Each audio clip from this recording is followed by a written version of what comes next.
akahanduza kwanduza ndi kuvuga muri kubyumva cyangwa nongeze volume ati yaritumaga muri toilette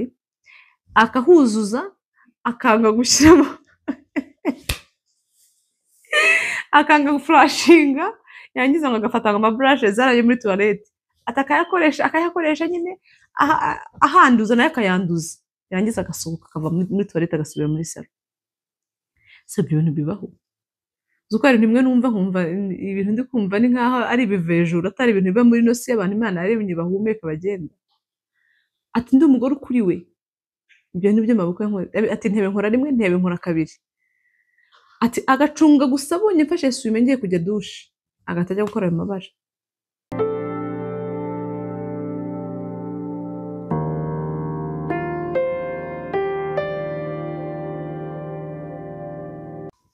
Hello family and friends, mumeze gute? Tubahaye ikaze kuri Muhoza Real Talk. Reka twizere ko mumeze neza. Tubasabe amahoro y'Imana ngo ivange mu byanyu ibyo mwifuza kugeraho. Mbega ikintu cyose wifuza Imana ize kugufasha ukigereho kandi kigende neza nk'uko gishaka. Ibyo nibyo tubifurije from Muhoza Real Talk. Hanyuma rero niba uri umuntu mushyashya usuye channel yacu tuguhaye ikaze urisanga ahangaha ni wabo abantu dukunda abantu tuguhaye ikaze cyane. Hanyuma ubaye usanzwe kudukurikirana nawe tuguhaye ikaze. Welcome again. Ahangaha ni ahandi umenyereye rero tuguhaye ikaze cyane kandi wumve ko tukwegereje muri gahunda zigiye gukurikira zino munsi. Hanyuma rero uri mushyashya ukaba uri kwibaza uti iyi channel ni iki mukora iki muvuga iki? Tuvuga inkuru duhabwa namwe mwe mwadukurikiye mukaduha inkuru zirimo kwigisha cyangwa se zirimo kugisha inama hanyuma bakurikirana bakakugira inama cyangwa se bakigera mu nkuru yawe. Ikindi kandi ntabwo tujye dushyira hano amasura y'abantu cyangwa amazina y'abantu kubera kwirinda ko bishobora kugira ingaruka ku bagukomoka. Umuntu ni mugari ufite abana ufite umuryango ufite benshi mu gihe dushobora ku expose kugira ngo ubafashe ahubwo dushobora gusanga bakomerekeje kurusha uko utari kubivuga. Kubera impamvu ntabwo tujye tuzana amazina n'amakaritsiye y'abantu n'ibintu bivuga abantu kugira ngo abantu tutaba expose ahubwo dukoresha inkuru ya twetambutse ariko tutavuze amazina yawe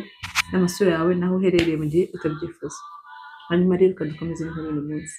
Uyu munsi nayihawe n'umumama ndamushimira cyane ntabwo nyakomeza hashimira abantu b'abamama cyangwa abantu b'abapapa cyangwa abasore umuntu uwo ari we wese uzi uko yampaye inkuru ye mbigezeho mbitindaho kandi nkabishimira cyane. Mwarakoze kutwizera no kudusangiza inkuru z'ubuzima bwawe ntabwo byoroshye so I cannot take that for granted. Reka rero duse tujye ku nkuru uyu munsi. Inkuru uyu munsi nayihawe n'umubyeyi aragira ati mu rugo rwanjye nari ndumazemo imyaka 10 ubu ngubu ndumazemo imyaka 10 ubu ngubu bazubitaho ariko nagiremo umugisha Imana yampaye abana Imana yampaye umugabo w'inshuti yanjye dukundana tubanye neza mu rugo rwacu mbega ni ijuru rito bimeze neza. Atariko rero nageze aho ngaho mabukwe n'umubyeyi utagira umugabo batabukwe yitabye Imana. Hanyuma rero mabukwe yaribanaga wenyine mbwira umugabo ntari kuri kubera iki mama wazakomeza kuba ahantu ha wenyine natwe dutuye hano reka tumwimure tumuzane aze twegerane tubane nawe tumumara irungu ye kuba wenyine. Ati nimwe nanjye nagize nkuko nawe wagira impuhwe atari kusi nkamenya impamvu mabukwe yibana dufite abandi bakazana bakuru n'abandi nyine bavukana baraho ngaho.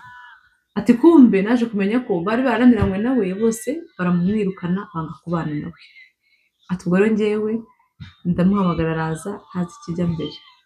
Hanyuma maze gutanga inkuru nyinshi gasopinge gatoya maze gutanga inkuru nyinshi z'abantu mumbwira bamabukwe banyu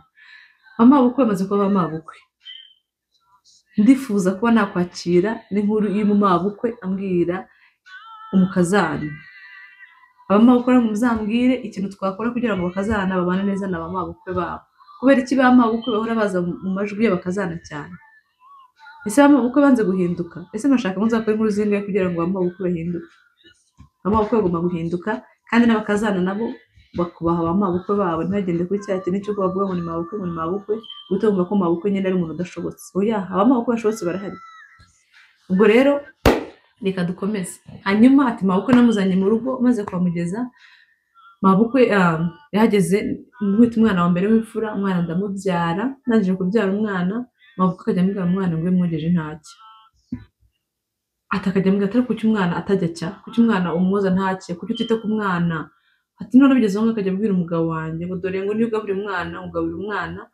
ngo ariko ngo umwana ntahage ntabwo umwonsa neza ngo umwana ngo ntahaga. Ubwo twirwa dushwana na mabukwe bigeze aho ngaho umugabo aratwicaza aravuga ati ariko se mupfa iki ni gute mwirirwa mukururana mushwana kandi mwese muri abantu bakuze niki mupfa habaye iki nuko ati rero bigeze aho ngaho rero maboko aza kuvuga ati njyewe uyu umugore wawe ntabwo ajya wonsa umwana ngo ahage yicisha umwana inzara ati umugore aramubwira ati ariko ubundi ko urusha nyina mwana imbabazi ashaka kumurya ubundi wowe ushaka iki wajya umurika umwana si uwe ati ariko mabukwe ntiyumve pe agakomeza akansitiresa akomeza akavuga ko mfata umwana nabi ati ibyo ntibikambaza ariko ntacyo byigeze bintwara byageze aho ngaho ahubwo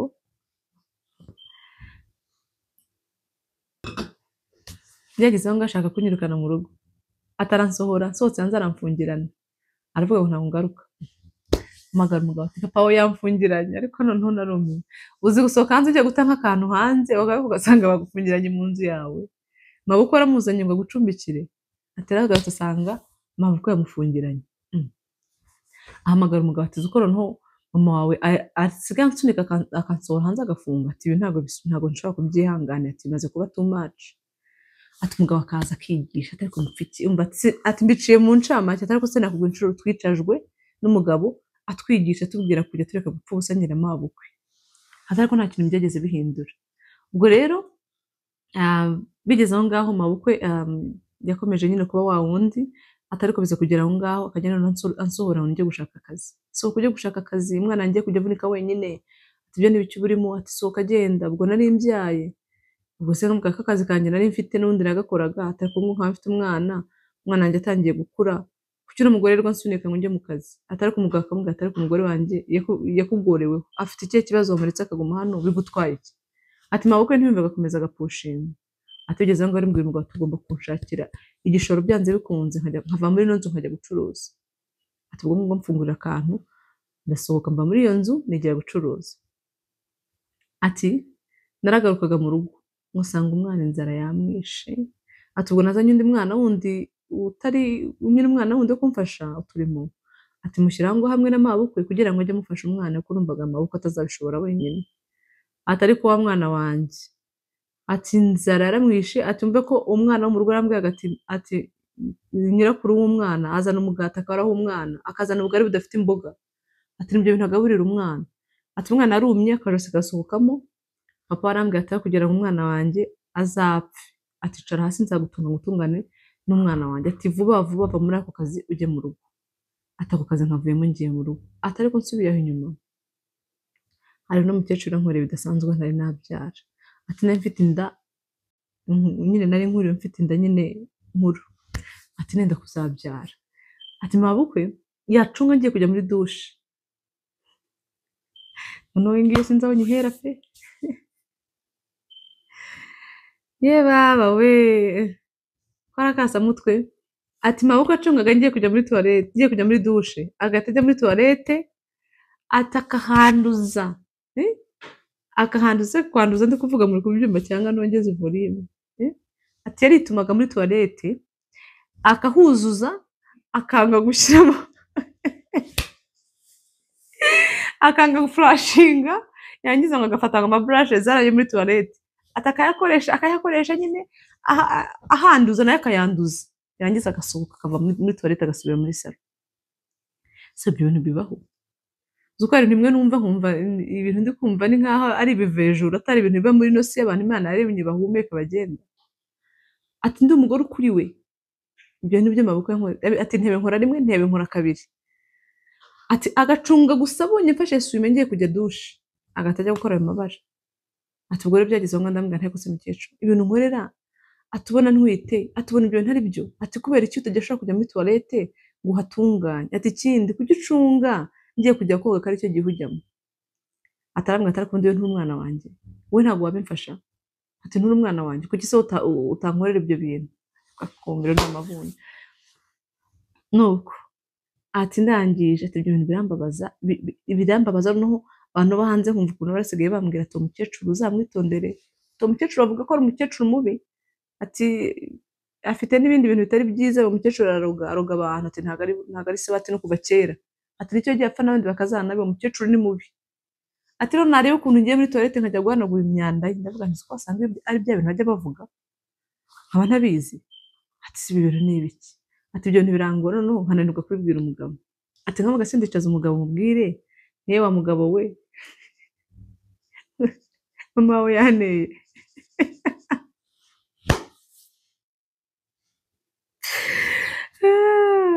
ndicaza uyu mugabo tuganire gahunda ngo mama wawe yanteye ngo ntihanagura ngo byagenze bite ibyo nkavuga ntabyo navuga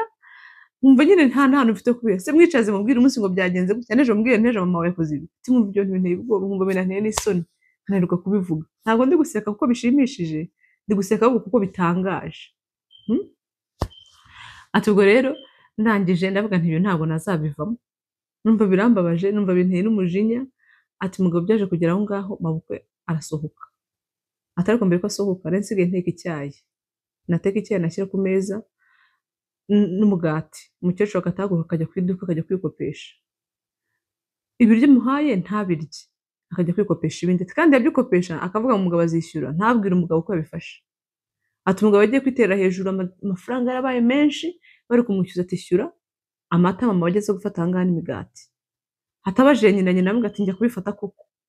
ubiterwa n'iki kandi mba nasize amafaranga y'ibindi baba batetse icyayi hano n'imigati gutugura ibyawe ati nyine mama nyine abivuga uko ashaka abigenza uko ashaka nyine urumva nuko nyine yaramaze kumera bigeze aho ngaho umugabo nakora ikibazo tuje kumushakira akazu ke arasohoka aribana ati rero hano ikibazo kiri ahantu nshakira inama aho bikomereye twagize amahirwe tubona visa idutwara hanze ubu tuvugana njyewe n'umugabo tugiye kuzajya hanze n'umuryango wanjye none se ubu mwabantu ati ubu tuzajya hanze none umukecuru umeze gutya umukecuru nzamutwara bizakunda uyu mukecuru ko bambwiye ko hanze hagoye abantu bakambwira ko muzagenda ati kandi nimugenda bazabashyira mu nzu imwe ati muzagenda muhitere mu nzu imwe muzabana kuko ntabwo mwabona amafaranga yo gukodesha inzu zitandukanye wowe ufite kuko udafite umugabo ati muzagenda muhite mukodesha inzu imwe niyo mwashobora amazu yiriye arahenze ubuzima bwahariye burahenze mugomba kubana uyu mukecuru wankoze ibi ngibi tukiri kumwaha njyane nawe hanze ubu ningera hanze bizacura iki ati ko bimaze kuntera ubwo ati ndasenga imyuka mibi sinyemera atari ko n'igihe yazaga mu rugo yagera mu rugo abantu bakarwara ati bakarara barira ijoro ryose ati yahageraga nkabona ingaruka z'uko yahageze none se uyu muntu umeze gutya umukecuru ufite umutima umeze gutya umukecuru nk'uyu n'ibintu ntwite akajya muri toilette agasigamo umwanda akanga kuwuhanagura kugira ngo nyine njye kubikora n'umugore utwite wenda kubyara umuntu atekeraga icyaha akajya kwikopesha nta nkuru ibyanjye ko tugiye kujyana hanze uyu muntu tuzajyana hanze bikunde tubane mungire inama nkora iki ni gute nshobora gukora niba bikunze kuko kujya hanze bwo ntabwo nshobora kuvuga ngo twice visa yacu ngo tuyikansoninge ngo kubera ko nawe umugabo yamushyizemo uwo tuzajyana ntabwo umugabo nta kuntu yamukuyemo bigenze ni nkora iki ni gute nabyitwaramo n'iki nzakora muri ibi bihe ikindi se ngeze hirya ni gute namwitwaraho kugira ngo mbane nawe neza bizakunde n'ubwo hano byari byaranze ati iyi niyo nama nifuza ko mungira uyu muntu inkuru ye niyo ngiyo arasaba inama ese uyu mukecuru tujyanye hanze yaramfashe gutya muri Afurika nitugera bizagenda biti nzamwitwaraho nte nzakora iki kugira ngo tubane neza inkuru y'uno munsi niyo ngiyo uyu mubyeyi wamugiriye ihe nama ari umwana wawe ari inshuti yawe ari umuvandimwe wawe wamugiriye ihe nama iyo nama rero mba wamugira ishyira muri comment niba mudashaka kuyishyira muri comment ndaza gushyiraho nimero aho ngaho hejuru za groupe ya WhatsApp dufite ushobora kukika kuri link ukinjira ukaza ugatanga igitekerezo cyawe aho ngaho ukisanzura ukabakoresha audio message ukumva ushaka expressinga igitekerezo cyawe ukagitanga aho ngaho muri group cyangwa se ukanyandikira inbox nimero yanjye nayo aho ngaho ukambwira uko ubyumva n'icyo wumva twafasha n'umubyeyi kugira ngo iyo minsi iri imbere Imana izamufashe bizagende neza inkuru no munsi niyo ngiyo nizere yuko ibafashije nizere ko aricyo mwizemo kandi nizere yuko abantu bafite imitima mibi uyu munsi iri buhinduke umuntu wumva afite agatima kameze gutyo umuntu wumva yifuza ko undi muntu yababara iteka nta kintu ujya ugeraho kuko n'undi ntajya ababara birangira ari wowe ubabaye rero nizere yuko abantu bose tugiye kugiramo ikintu gikomeye cyo kwanga kubera undi muntu umutwaro kugerageza kuba umuntu ufite ubumuntu umuntu ufite ubumuntu icyo nicyo nyine ntebe mukuru twifuza ko abantu bose baba abantu bafite ubumuntu nubwo bidakunda ariko basi ukagerageza uko ushoboye Imana bamugisha inkuru no munsi niyo ngiyo tuzongera tubonane ku nkuru z'ubutaha niba ukunze ibyo dukora ukumva urabishimye udushyigikire uduhe subscribe ukore like usharing ibiganiro byacu ikintu cyose ushobora gukora mu gutera inkunga channel yacu kugira ngo itere imbere kugira ngo channel yacu imenyekane ntabwo dushobora na rimwe kubisuzugura, tubiha agaciro kandi kenshi. Murakoze cyane, nyagasani abahe umugisha, mugire amahoro. Ciao.